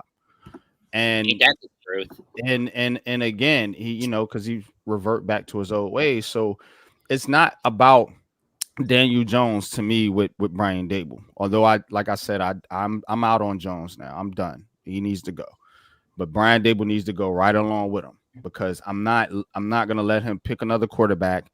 And then you come in here and say the Giants win 10, 11 games, everybody's gonna be happy. See, we told you. But then you're just gonna turn into the Dallas Cowboys and the Philadelphia Eagles. That's what you're gonna do, because their coach, they have coaching issues too. With all the talent they have on that team, their coaches can't get out the damn way. And I don't want the Giants to be that. I want us to be who we've been. Solid foundation, solid coaching, solid structure. That's what Pittsburgh has. That's what New England had with Belichick. That's what Kansas City has now with Andy Reid. That's what I want for this team. I don't want flash in the pan. Oh, we have a hyped up offense, but we can't do shit. We get knocked out the playoffs every single year. That's You know, sure. that's why I don't think Brian Dable is the coach that's going to lead us to the promised land. He will win games with a better quarterback. I will say that. I will admit that. But my goal is to bring that 5th championship to the New York Giants. I don't think this guy's the guy to do it. Rather funny when you consider that half of the team's wins last year came from their third stringer, Tommy DeVito, where Dable was basically forced to open the playbook up. Man, all I know is that better quarterback play and better play calling and better use of your personnel and better use of your big players coming up in big time moments. We're a good team. That's a whole lot. That means the whole team needs work. And like NYG says, you got to look at your leader. You're supposed to be a leader of men, Brian Dable, and your men are not going out there being men. So what's going on? Yeah, so it is. It's a whole lot. And that's why you have arguments as such as last Thursday night. Everybody's right. Yeah, and that's pretty much. That's the fucked up part about it. Everybody that's saying everything, you're right about certain things. You know what I'm saying? You might feel that this thing is more of a problem than the next thing, but overall, it's all a problem. And that's what it is, Pat. You said it right there. You know, people are arguing over, you know, who's to blame, whose fault is it, who's the problem. It's everybody. Everybody's to blame. You know what I'm saying? But people want to put, well, whose fault is it more than the other person? Like whose fault is it more? Who holds more of the blame than anybody else? The only answer I can give you guys, and this is just being 100, is John Mara and Steve. The man in charge. They're the ones on the team. They can do whatever they want to this team. They can move this team to Zimbabwe. They can tear down MetLife and rebuild a new one. They can fire the whole coaching staff. They can fire the whole front office if they want to, and bring in new people and different players. They're the ones that's truly in charge. That's why when I go on my rants about Mara, about Brian Dable and his front office, that's why I do that. Because the players can't do anything about it but go out there and play. Should they play better? Yeah, but you're in control of when the players play. You're in control of them putting them out there on the field. You're in control. Again, so if I'm if I'm playing Madden and I'm getting pissed off because I can't win with Daniel Jones, guess what? I'm gonna go out there, and I know this ain't Madden, but I just got to make this example. I'm gonna go out there and I'm gonna get a better quarterback.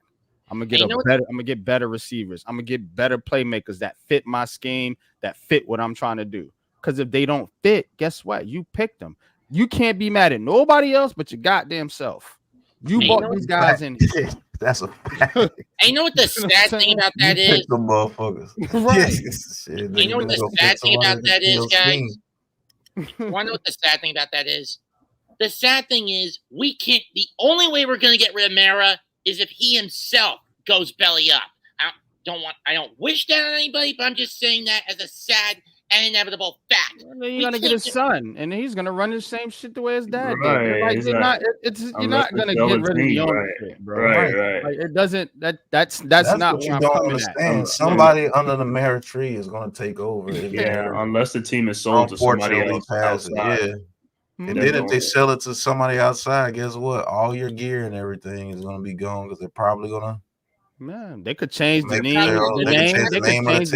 They could move the team. They could do whatever they want to with the team. Or worst case scenario, look at what's happened down here to Carolina when David Tepper took over, after he bought the team from the Richardsons. Look. Hold on, Mets, real quick, because I don't think John Mara is on that side of that type of owner. I don't think he's a horrible, just this tyrant type owner. I think John Mara's problem is he's too emotional, and he's too. He listens to these fucking fans. He cares too much about them, bro. He cares too much what the fans think. He cares too much what these players think. You know, you've seen it in Hard Knocks with Saquon Barkley. You know, only if they had one when the Daniel Jones situation was going on, I could imagine what he was saying then. Like he has too much of an emotional. He's a fan. He's true fan, and he is a businessman. But when it comes to football, I think he's a fan first, and his decisions reflect that. Then maybe he should learn. Maybe he gets someone who's a businessman first to help him out in running the team, and drill the fan half of him out of his head. Yeah, but again, when the fans are paying your goddamn bills, you can't just tune them out, bro. You got to listen to them at some point. It's just listen. Hold on, stop talking for a second. You have to have a balance. Like you have to listen to your fan base. They're the ones paying your check, but you also have to have football people in there. And you have to take a step back as a fan, as an owner, and say, I need to listen to my football people because they know what's good for the football team. You focus on the business side of it, bro.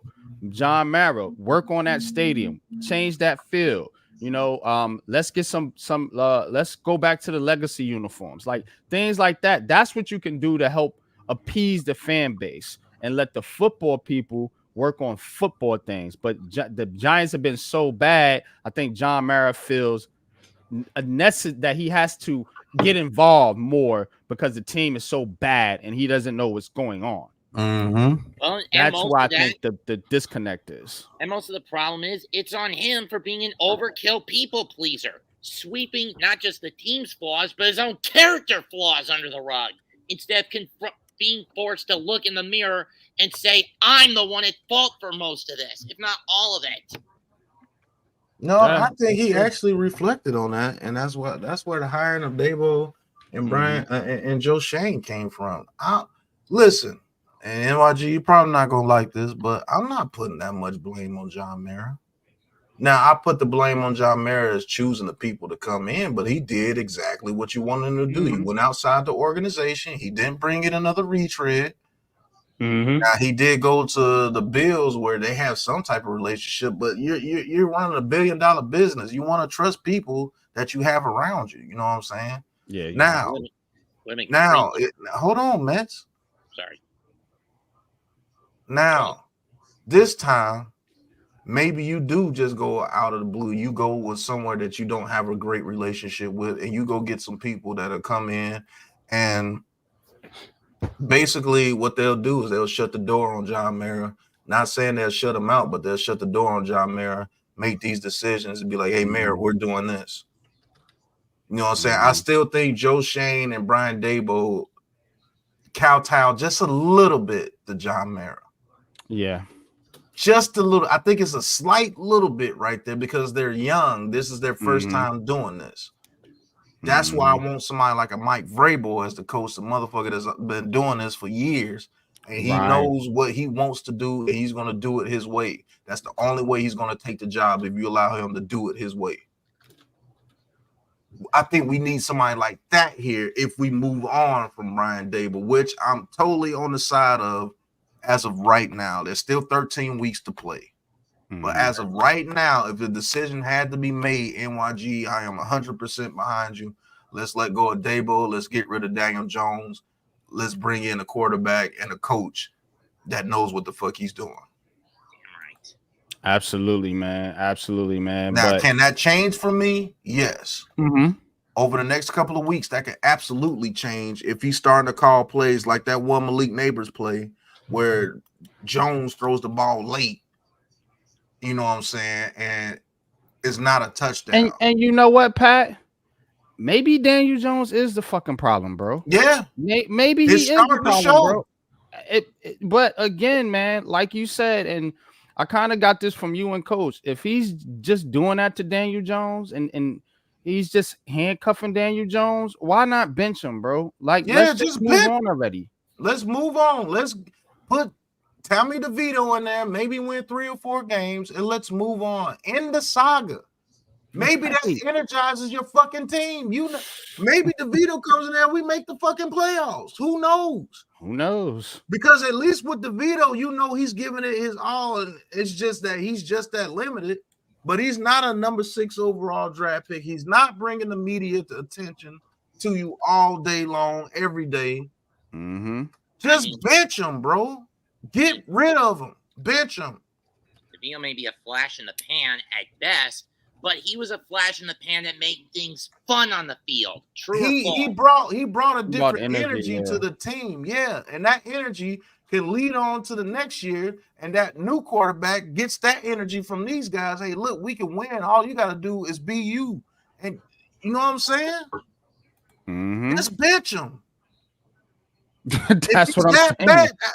Bad, I've been saying the shit. If he's that bad, which he's showing you, some of the things that people are saying, he's showing it to you. That's why I wanted the offensive line. Because now I have an offensive line for the quarterback I want. You see what I'm saying? You don't bring in a new quarterback to that shit show of offensive line we had the past 2 to 3 years. Let him take his lumps. Let him show you he's not the guy. Now when my new quarterback comes in, he has confidence because I can show you my offensive line is going to block for you, make the plays, kid. And we got a number 1 receiver. It's called foundation. That's what I've been saying, and it's coming true. Now we need to build on And we got an all-pro left tackle, all-pro defensive tackle. I'm telling you, the foundation is built. We just need the quarterback and a head coach that's willing to go all out for his playbook. And my thing is, though, real quick before we get out of here, Brian Dable, again, if he's going to be the coach and he's going to pick this new quarterback, bro, you cannot run that shit you was running. You got to evolve your system, bro.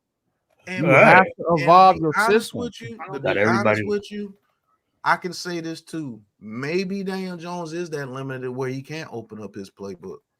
And if that's the case, bench him. Yeah. Stop having us looking so bad right now to where when you do get your quarterback, we have no motivation to be good anymore. Stop letting this dude allow the media to just keep trashing you and trashing you and just bench him. Give yourself a break for a year. Give yourself a break. No, that's a fact. NYG. I know it's funny, but give yourself a break. Or better yet, just let. And I don't wish this on anybody, but still, you're going to Seattle next week. Let Jones get flattened by the Legion of Boom 2.0. Man, get that shit out of here.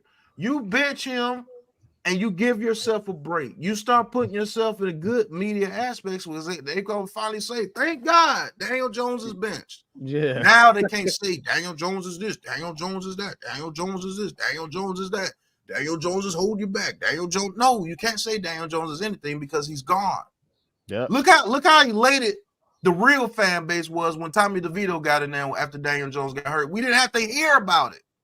The only thing you heard about is the actual people that can't make content or have a brain without Daniel Jones. Those dudes are gone. They can't do anything without Daniel Jones. When Tommy DeVito in there was a Jeremy Lin feeling with the New York Giants. And guess what? We won some games. Why not give us that for 13 games? Just end it.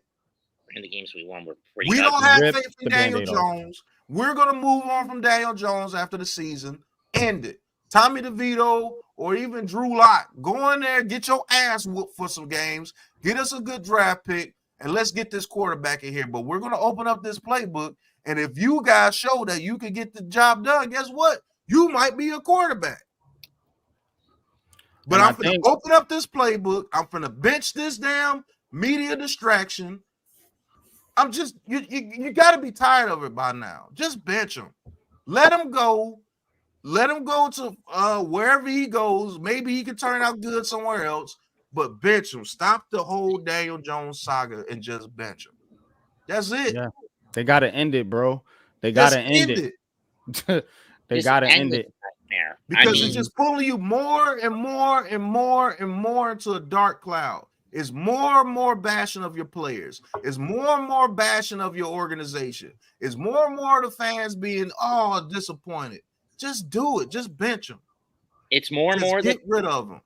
It's more and more the fans becoming a hurricane of rage. It's more and more the fans wanting to destroy the coaching staff. It's more and more the fans wanting to go after the front office and hold them accountable for these crimes. It's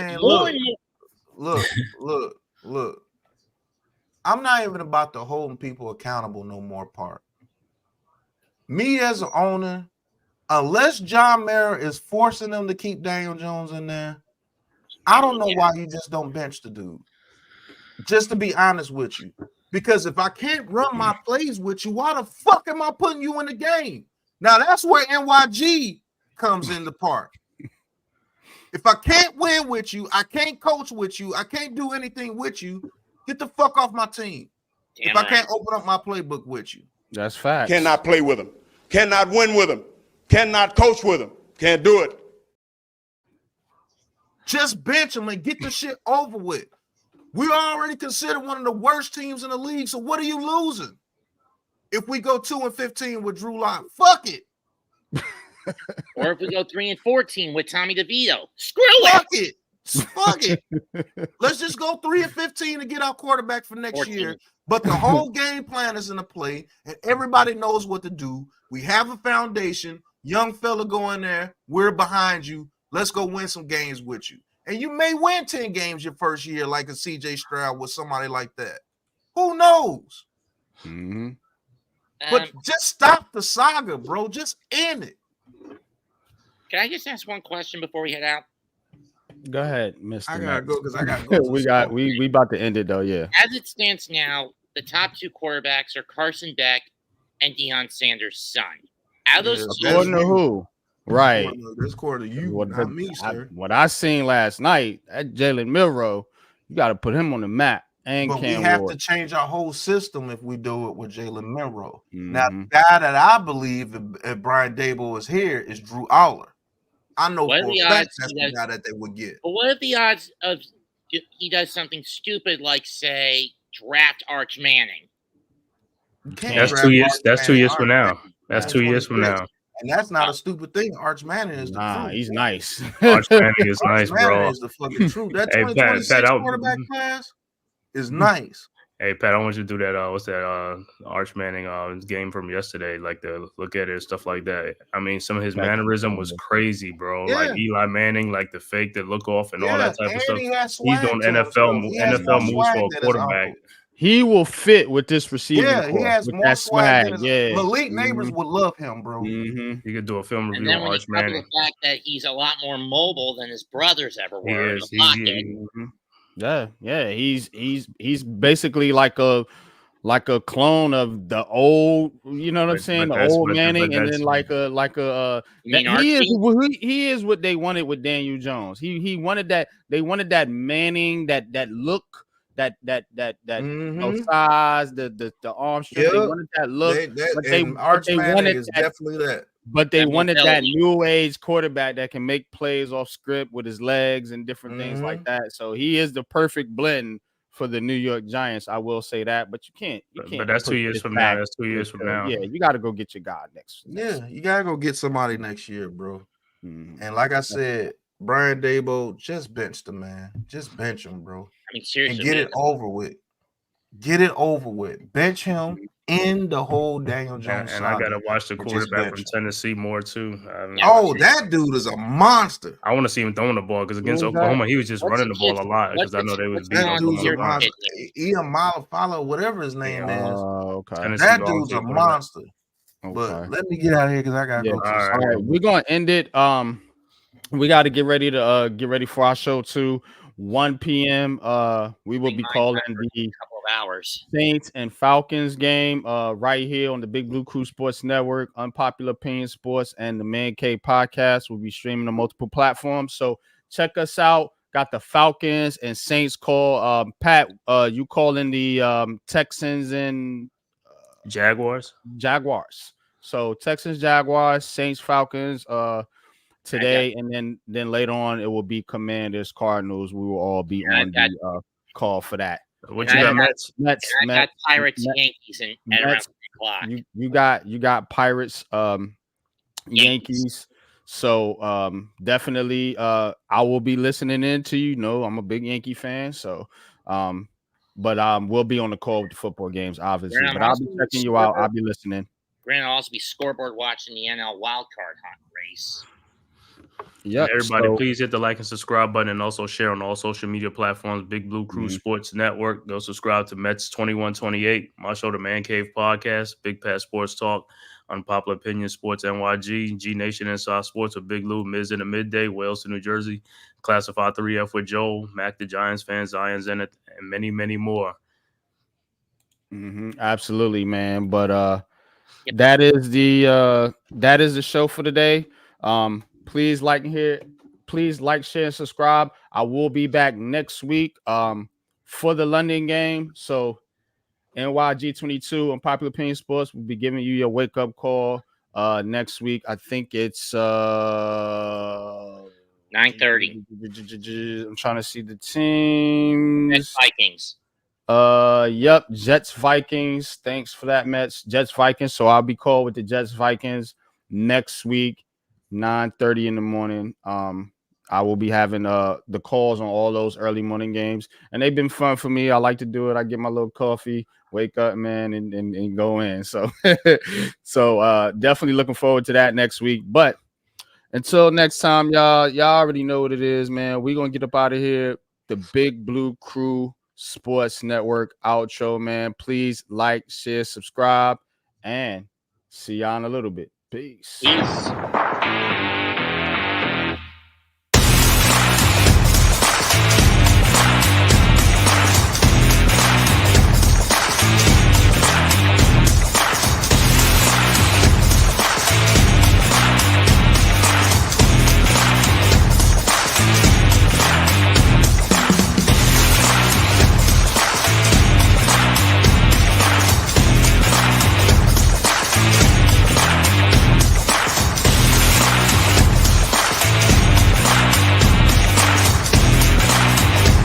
This has been a Big Blue Crew Sports Network production.